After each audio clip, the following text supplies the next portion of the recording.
नमस्कार, मैं हूँ नीला। स्वागत है आपका हमारे चैनल में। आज मैं बात करूँगी, अगर आप वटसवित्री व्रत पहली बार रख रही हैं तो आपको ये 5 तैयारियाँ पहले से कर ही लेनी चाहिए, क्योंकि अभी व्रत में कुछ दिन बाकी है। आप ये तैयारियाँ ज़रूर कर लें। वटसवित्री व्रत आने वाला है। आने वाली 26 मई 2025 दिन सोमवार को वटसवित्री व्रत किया जाएगा। इसी दिन सोमवती अमावस्या का व्रत भी है। वटसवित्री व्रत में वट वृक्ष की पूजा की जाती है और सोमवती अमावस्या व्रत में पीपल वृक्ष की पूजा की जाती है और तुलसी पौधे की भी पूजा की जा सकती है। इन दोनों व्रतों को आपने एक साथ करना होगा। दोनों व्रतों के नियमों का आप पालन करेंगे तो आपको आपके व्रतों का फल जरूर मिलेगा। वटसवित्री व्रत और सोमवती अमावस्या का व्रत सुहागन महिलाएं अपने पति की लंबी आयु, अच्छे स्वास्थ्य और उज्ज्वल भविष्य के लिए निर्जला रहकर करती हैं। जब तक वो पूजा नहीं कर लेती तब तक कुछ खाती पीती नहीं है। पूजा के बाद आप व्रत को खोल सकते हैं। जो वट वृक्ष की पूजा करने के बाद आप चाहे पूजा वट वृक्ष की पूजा, वटसवित्री व्रत में वट वृक्ष की पूजा की जाती है। जब आप वट वृक्ष की पूजा कर लें, फेरी परिक्रमा लगा लें, तो आप वटसवित्री व्रत भी खोल सकते हैं। अगर आपके जहां आधे दिन के लिए व्रत किया जाता है तो आप 12 बजे के बाद इस व्रत को खोल सकते हैं। अगर आपको पूरे दिन इस व्रत को किया जाता है आपके जहां, तो आप पूरे दिन व्रत करें और दिन में आप दूध, चाय, पानी ले सकते हैं। इस तरह आप इस व्रत को कर सकती हैं।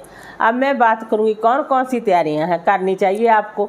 देखिए दोस्तों, अगर आप नए वस्त्र खरीद रही हैं तो आप लाल, पीले, हरे, पिंक ये वस्त्र आप जरूर खरीद कर रखें, क्योंकि वटसवित्री व्रत में हरे, लाल, पीले, पिंक ये वस्त्र पहनना शुभ माना जाता है।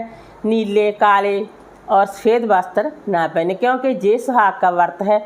इस व्रत में आप लाल, पीले, पिंक ऐसे वस्त्र जरूर पहने। अगर आपके पास शादी का जोड़ा है तो आप शादी का जोड़ा भी पहन सकती हैं। अगर आपके पास शादी का जोड़ा नहीं है तो आप इनमें से कोई भी वस्त्र पहन सकती हैं।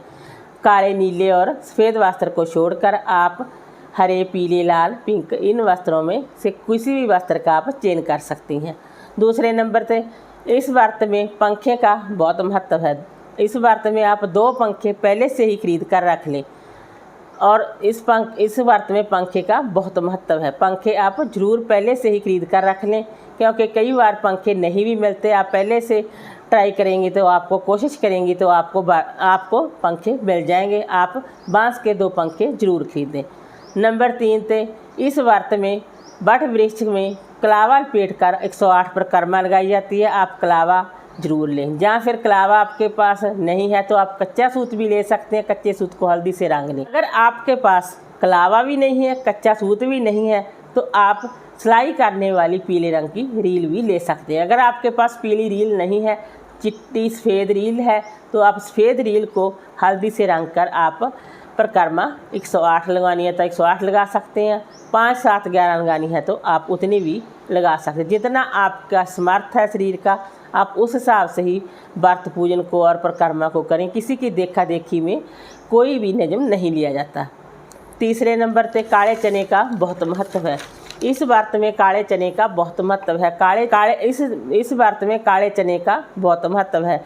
व्रती महिलाएं पूजन के बाद काले चने को ग्रहण करती हैं, यानी कि उनको चबाया नहीं जाता, उसको गटका जाता है। काले चने आप एक रात पहले भिगो लें ताकि जो अच्छे से वो फूल जाएं, अच्छे से भीग जाएं और आप सुबह पूजा में इस्तेमाल कर सकें। काले चने भी आप ज़रूर पहले से खरीद कर रख लें। इन चीज़ों को आप पहले से खरीद कर रख लेंगी तो आपको सुविधा होगी और व्रत के दिन आपको भागा दौड़ी नहीं होगी। ये चीज़ है श्रृंगार का। इस दिन 16 श्रृंगार का भी बहुत महत्व है। 16 श्रृंगार अर्पित किया जाता है। अगर आप 16 श्रृंगार अर्पित नहीं कर सकती तो आप कोई बात नहीं, 5 या 2 चीज़ें आप श्रृंगार की जरूर अर्पित करें। 16 श्रृंगार भी आप पहले से खरीद कर रख लें।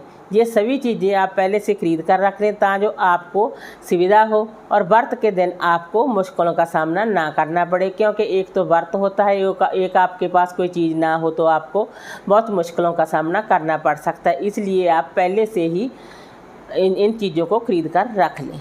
वटसवित्री व्रत आने वाला है। आने वाली 26 मई 2025 दिन सोमवार को वटसवित्री व्रत विधि विधान से किया जाएगा। वीडियो अच्छा लगा हो तो लाइक कीजिए, शेयर कीजिए, सब्सक्राइब कीजिए। Thanks for watching this video.